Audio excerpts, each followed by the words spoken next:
নমস্কার। আজকে আমরা যে বিষয়টি নিয়ে আলোচনা করব একটি গুরুত্বপূর্ণ বিষয়। সে বিষয়টি হচ্ছে ফান্ডামেন্টাল অর বেসিক রিসার্চ। এটি কি? সাধারণভাবে আমরা বলি যে বিভিন্ন আলোচনার সুবিধার্থে ধরে নেওয়া হয় যে এডুকেশনাল যে সমস্ত রিসার্চ রয়েছে,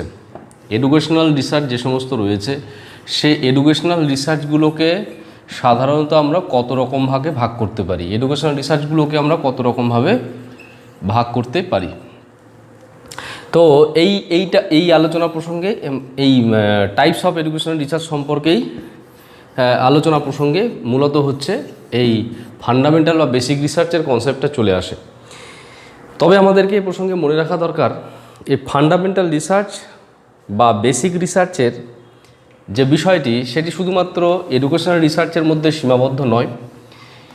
এটি একটি তাৎপর্যপূর্ণ একটা অনুশীলন বা অনুশীলনের বিষয়, যে অনুশীলনের বিষয়টি মূলত কতগুলো টেকনিক্যাল, কতগুলি গুরুত্বপূর্ণ বিচার্য বিষয়ের উপরে দাঁড়িয়ে রয়েছে।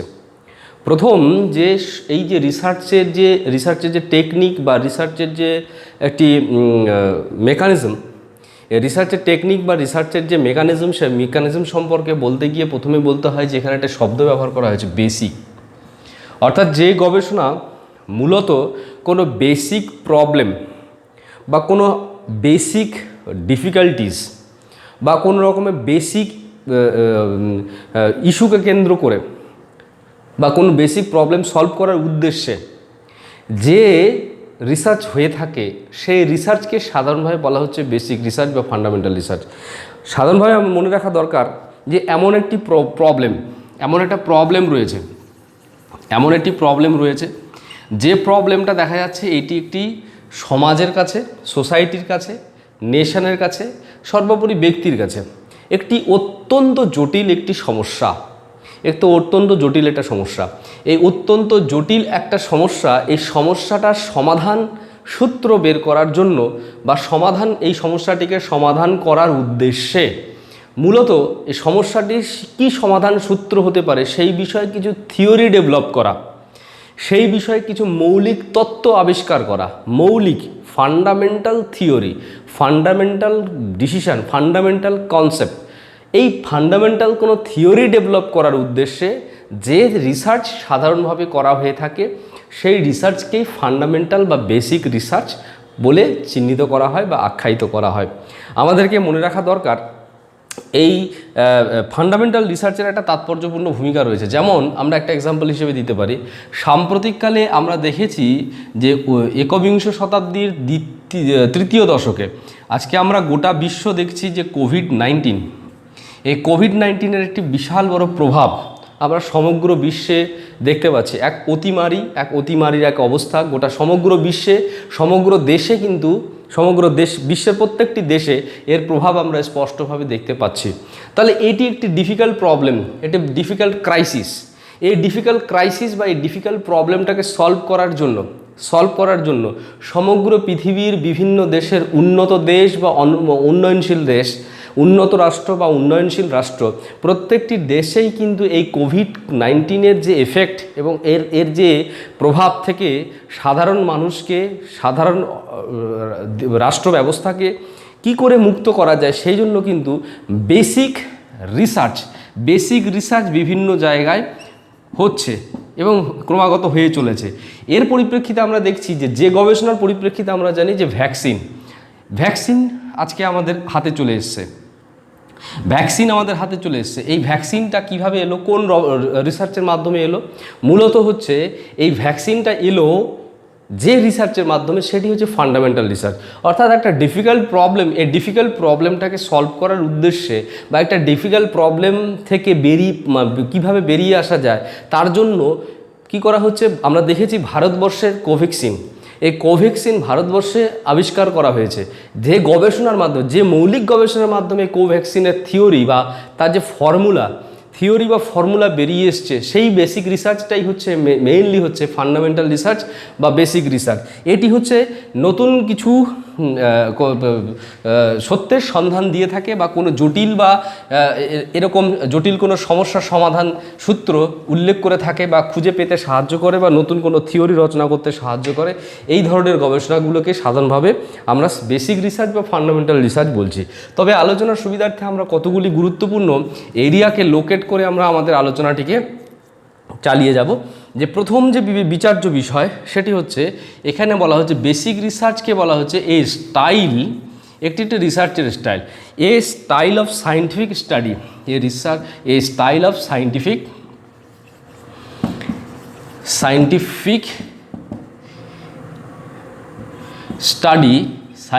Study, a style of scientific study to design, কি ডিজাইন করব, to design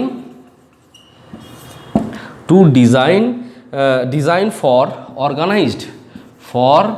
organised body of scientific knowledge।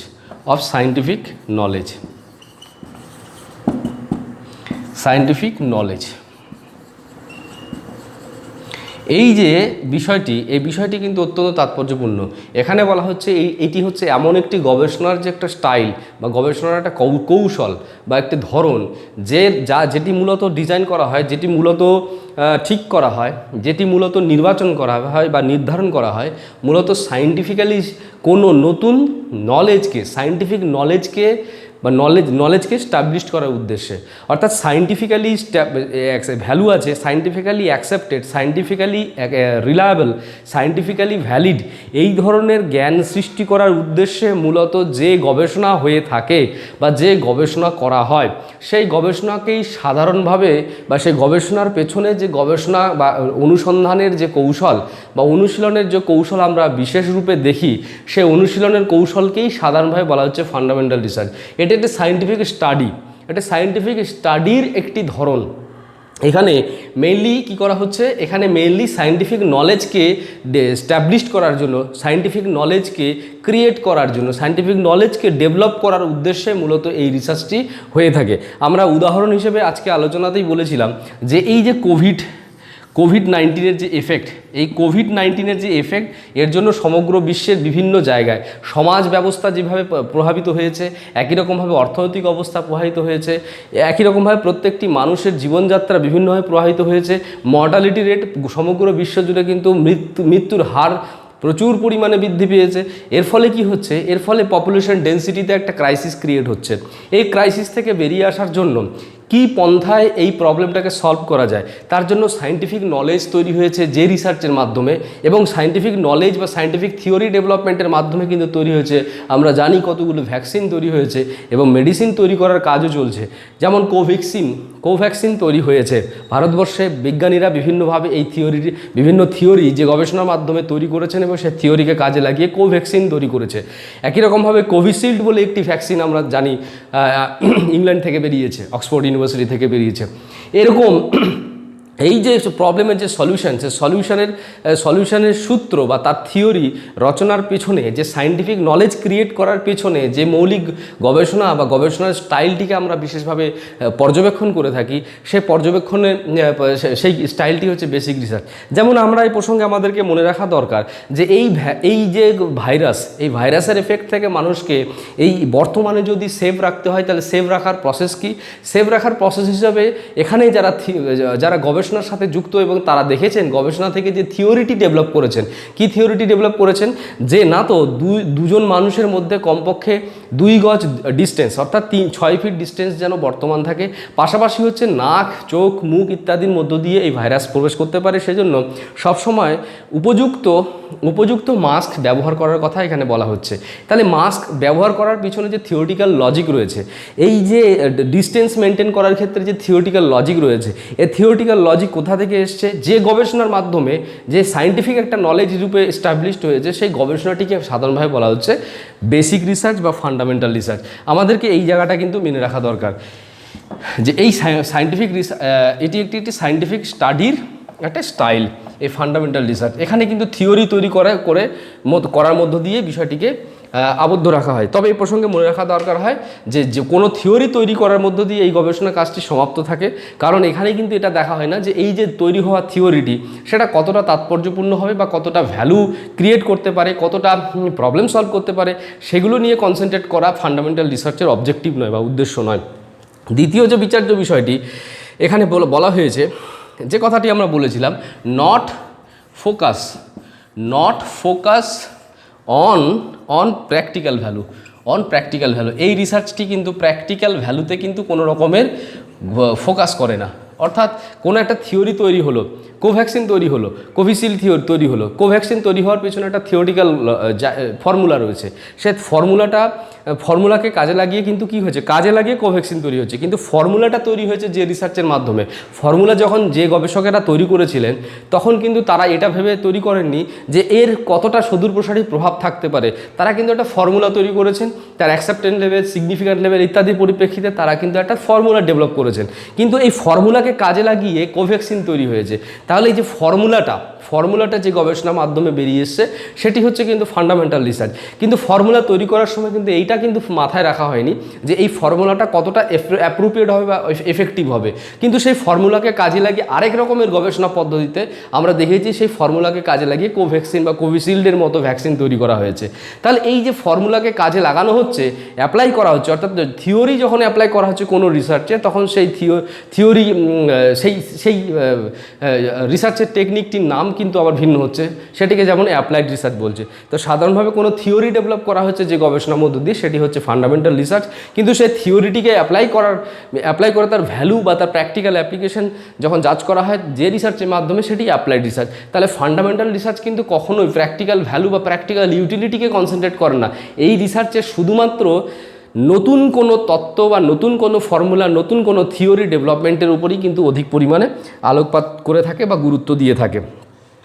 এরপরে আরও দুটো গুরুত্বপূর্ণ বিষয় রয়েছে যে বিষয়গুলি সম্পর্কে আমাদেরকে বুঝে নেওয়া দরকার, যেটি এই ফান্ডামেন্টাল রিসার্চ সম্পর্কে একটা স্পষ্ট ধারণা গঠন করতে সাহায্য করবে। প্রথমে এখানে বলা হচ্ছে যে এটি একটি অ্যাপ্রোচ। এটি আমরা আলোচনা করেছি, শুরুতেই আমরা দেখেছি এটি এমন একটি approach concerned with the fundamental আর ভ্যালিড প্রবলেম। এটি অলরেডি আমরা বলেছি যে এটি related concerned with valid problem বা ভাইটাল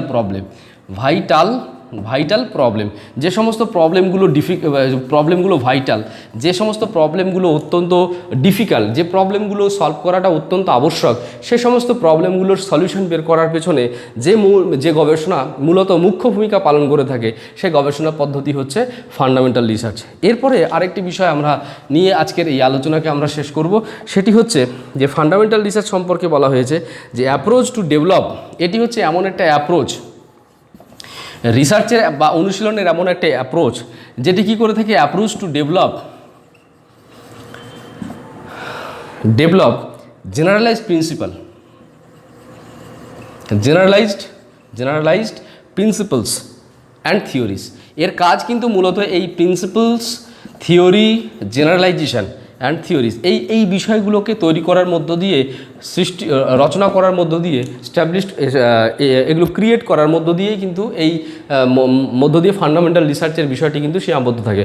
অর্থাৎ এখানে কি করা হয়, নতুন কিছু থিওরি, নতুন কিছু প্রিন্সিপালস, নতুন কিছু জেনারেলাইজেশন, এই সমস্ত নতুন জেনারেলাইজেশন, নতুন থিওরি, নতুন প্রিন্সিপালস ইত্যাদি বিষয়গুলোকে কিন্তু এখানে প্রবর্তন করা হয় বা রচনা করা হয় বা সৃষ্টি করার চেষ্টা করা হয়, যে মৌলিক গবেষণার মাধ্যমে, যে গবেষণা পদ্ধতির মাধ্যমে, সেটি হচ্ছে মূলত বেসিক রিসার্চ বা ফান্ডামেন্টাল রিসার্চ। তাহলে আমরা এই প্রসঙ্গে আমরা বলতেই পারি, পৃথিবীতে যত রকমের নতুন থিওরি তৈরি হয়েছে, আমরা দেখেছি স্যার আইজ্যাক নিউটনের থিওরি, ল অফ গ্র্যাভিটি, একই রকমভাবে আমরা দেখেছি আইনস্টাইনের যে E=mc², এ সমস্ত যে থিওরি রয়েছে। একই রকমভাবে আমরা এডুকেশন সেক্টরের লোকেরা যেমন জানি, আমরা জানি স্কিনারের যে থিওরি রয়েছে, একই রকমভাবে গিলফোর্ডের থিওরি রয়েছে। আমরা সাইকোলজিক্যাল রিসার্চ সাইকোলজিক্যাল ফাউন্ডেশনে আমরা দেখেছি গিলফোর্ডের থিওরি তৈরি হয়েছে। একই রকমভাবে স্টার্নবার্গের থিওরি তৈরি হয়েছে, হাওয়ার্ড গার্ডনারের থিওরি তৈরি হয়েছে। একই রকমভাবে আমরা দেখেছি যে অন্যান্য যে সমস্ত সেগমেন্ট, যেমন ফিলোসফিক্যাল স্টাডির ক্ষেত্রে কিছু এরকম থিওরি রয়েছে।